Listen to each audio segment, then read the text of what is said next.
regarding Taylor Swift's Girl Squad. There is a lot of misunderstanding. How did it end up? To be clear, she still has a well-known girl squad. However, some friendships have cooled off due to controversy over the years. Fans of Taylor Swift are wondering if the group is permanently broken up due to the drama in the group. Well, both yes and no. Let's go back a little. It was 2014, the rumor that Taylor Swift had a roster and went through men every week still haunted her. Officially, feminism was popular. A-girl power was written on the wall. It was time for Taylor to get together with some female friends and give it the most millennial moniker imaginable. What was it? A-girl squad.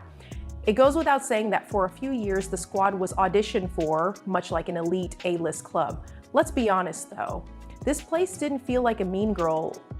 The most influential women in mainstream media were carefully chosen for the group, which exuded relatable and inclusive energy. The female equivalent of the Avengers, Taylor's Girl Squad, was made up of supermodels rather than superheroes. The group changed from being squad goals to not squad goals over time.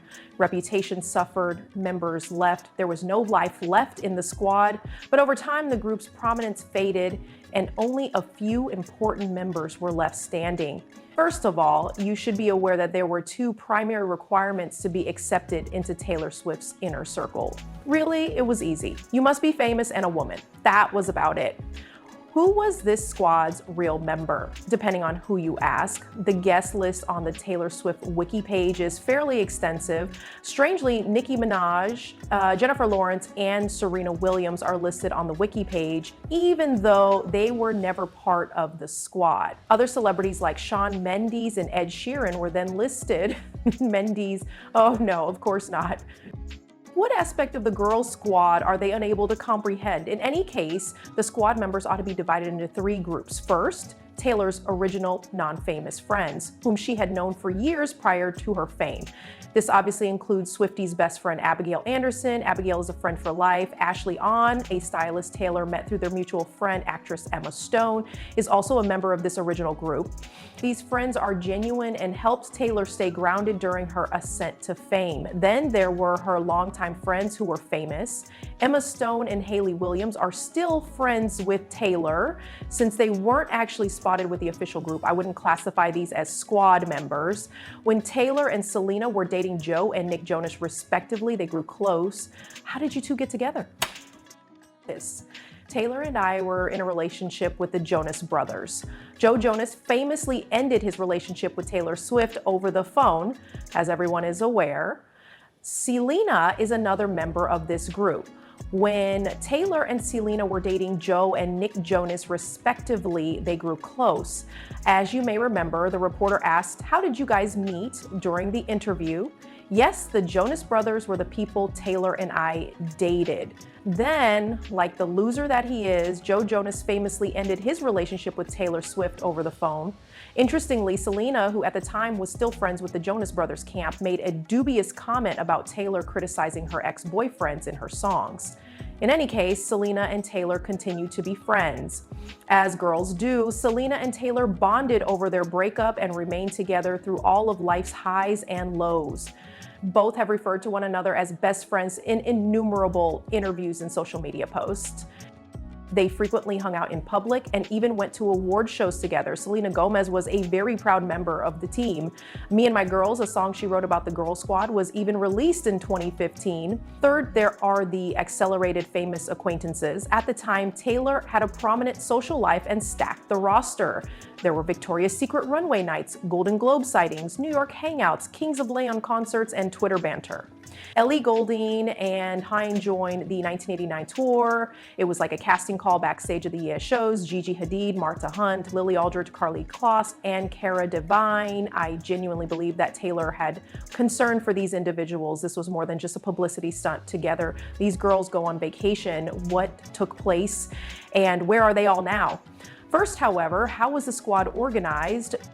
To join Taylor Swift's Girl Squad, you had to follow two rules: be a woman and achieve fame. The pleasures of fame were shared by them. The public was very aware of this group. Birthday photo opportunities, award show packs, 4th of July celebrations, and even a music video. In addition to being a marketing gimmick, the friendships were genuine. It is possible for two things to be true simultaneously. This energy marked the mid-200s. This group helped popularize the term squad goals. What made their friendship so widely known? The branding is straightforward. Taylor was labeled boy crazy by the media prior to 204. Her breakup songs were ridiculed by the media. Taylor joined the joke in an attempt to beat it, but the storyline persisted. The media was making fun of her. Taylor clarified that 1989 addressed those critics on her Billboard Women of the Year stage. All right, so you say I date too much? No issue, I'm going to stop. Additionally, it was said that Red had too many breakup songs. She then wrote about selecting her friends and relocating to New York. It appears that her Girl Squad social media posts and public appearances contributed more to her rebranding than the music did. Making Taylor a relatable girl was the aim. The Girl Squad turned out to be the simplest means of shifting her image away from boys and toward pop culture and power. These well-known women started hanging out together and were portrayed as Taylor's group, so she was the talk of the town. All I've done is love and support you. It's not like you to set women against one another. Your slot might have been taken by one of the men, huh? Said Nicki. What? My tweet must not be reaching you. Didn't mention you at all. I still adore you, but you ought to talk about this. In 2015, Vogue posed the question, what changed? Taylor claimed that in response to the serial dater stereotype, she invested a lot of time in female friendships. The branding was challenging. Taylor and Carly are the most prominent example. Prior to their meeting, Taylor expressed her desire to bake with Carly in a magazine. Your kitchen or mine? Carly asked. According to reports, Carly had her own room in Taylor's apartment. They went on a Big Sur trip, kissed at a concert in 1975, and met at the 2013 Victoria's Secret show. It does sound like it does. Guys, we're not going there today. Their friendship was widely known. In 2015, they even appeared together on the cover of Vogue. Neither had a traditional advertising campaign to promote. The spread read more ambiguous and less trendy. It wasn't 1989. Their friendship was the product they were promoting. The story that was agreed upon was fairly simple. You want a friend like Taylor Swift. According to the article, Swift is a fantastic person to be friends with. Taylor repeated it, I have an obsession with being in the same location as my friends, and strangely, we frequently find ourselves in the same cities at the same time. Off camera, it feels like fate. She was very giving, hosting a private birthday party for She, sending Lord flowers and advice, and allowing Carly to stay at her house. Therefore, even though it was widely reported, I don't believe it was necessarily phony. The squad mostly relied on tabloids and social media. Who was in this squad then? The list of members on the Taylor Swift wiki is fairly liberal. Some, though, are a little dubious. What, Nicki Minaj? Jennifer Lawrence. What are you saying? What are you saying? Until May 17, 2015. There was a drop of Bad Blood. The song became the lightning rod of the time, widely believed to be directed at Katy Perry following the backup dancer scandal. According to the dancers, Taylor felt like business, Katy like family, and they were looking for more challenge. Taylor wrote because she felt deceived regardless of the details. In the video, Selena Gomez sports a razor bob and Taylor plays a secret agent, Doublick. The actual video was amazing. Joseph Kahn's slickness, set in the same universe as Toxic, is big budget and very watchable. This was synergy between brands. The cameos solidified the squad and sold the single. Thus, it was no longer limited to Instagram. It was an obvious message. Women can be just as tough as men, and it's even more awesome when they work as a team. Member lines were blurry in the video. Zanaya, Cindy Crawford, Jessica Alba, and Marisha Hargitay. Perfect for the aesthetic, but not everyday friends. It had a huge effect. With 20.1 million views, it set a new 24-hour YouTube record. In just 4 days, reached 100 million, was parodied on Saturday Night Live during the 8 nominations for the 2015 VMAs. Alongside Nicki Minaj, Taylor walked the red carpet with Gigi, Martha, Haley, Cara, Selena, Saria, Marissa, Lily, and Carly. Although Kayla has been friends with Emma Stone and Hayley Williams for a long time, it seems wrong to call them squad members because they were hardly ever seen with the group. Thus, the two who became friends during the Disney Channel Golden Age are essentially the only ones in this category. We discovered that friendship benefits are free and that no one was paid. The squad joined Taylor on stage after Bad Blood won Video of the Year. The group was not the source of the downfall. It all began in 2015 when Taylor's reputation suffered. She took a seat on the throne. 1989 was a disaster. It was a successful feminist rebrand. Then tall poppy syndrome struck. People searched for excuses to kill her. Her hand-wrapped fan gifts were ridiculed. At Gigi's birthday, Wendy Williams wore her jeans down. The final shove came from the Kim and Kanye story, on top of the typical relationship backlash with Calvin Harris and Tom Hiddleston. The 2009 VMA outage never completely went away. Taylor's 2010 song Innocent was blatantly about Kanye. Later, they warmed up, even sharing a hug when Taylor presented his Vanguard Award in 2015.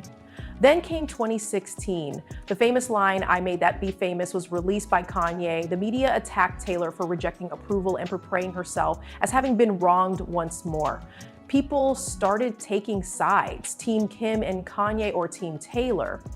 Zanaya, who made a brief appearance in Bad Blood but wasn't a close friend, began to distance herself. As Kim's sister, Kendall Jenner, kept it within the family, their friendship suffered as a result of Scooter Braun managing both Carly and Kanye at the time. In 2019, Scooter then purchased Taylor's masters. That didn't help. There were still loyalists, although Taylor appears frequently in my 1-hour video that covers every bit of the Disney Channel royal family's drama. The cliff notes are that Taylor and Selena grew close while dating Joe and Nick Jonas, respectively. Selena asked why people do not raise their voices for pressing issues and tweeted that there are more important topics to talk about. A user inquired about police brutality and BLM. After responding that hashtags don't save lives, Selena disappeared and disappeared. Whatever anyone decided, the squad brand became a thing to stay away from. People believe we spend more time together than we actually do, explained Haley Steinfeld. Despite the fact that she once brought up a WhatsApp conversation involving Taylor, Gigi, Kara, Selena, and Carly. The big sisterhood image is undermined when Selena later stated that she never fit in with a cool celebrity girl group and that Taylor is her only industry friend. The image of the girls' squad was gradually destroyed. It's likely that some members thought the label squad member undervalued their own contributions. Despite being a successful model, actress, and activist, Cara Delevingne was first featured in headlines as a friend of Taylor Swift before a list of her accomplishments.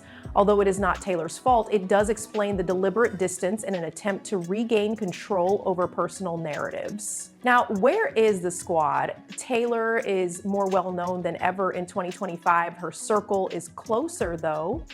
According to sources, there was only a shift and no major blowup. She prefers one-on-one time and was offended by elitist claims. She has gotten closer to Sabrina Carpenter and Gracie Abrams, and she still hangs out with Selena. Gigi. Without the parade, she might still have a large number of friends. Sightings in public are uncommon. The majority of the gatherings are private, which gives her more peace and less fodder for others like me. Naturally, there is still the drama surrounding Blake Lively, which I discussed in a prior video.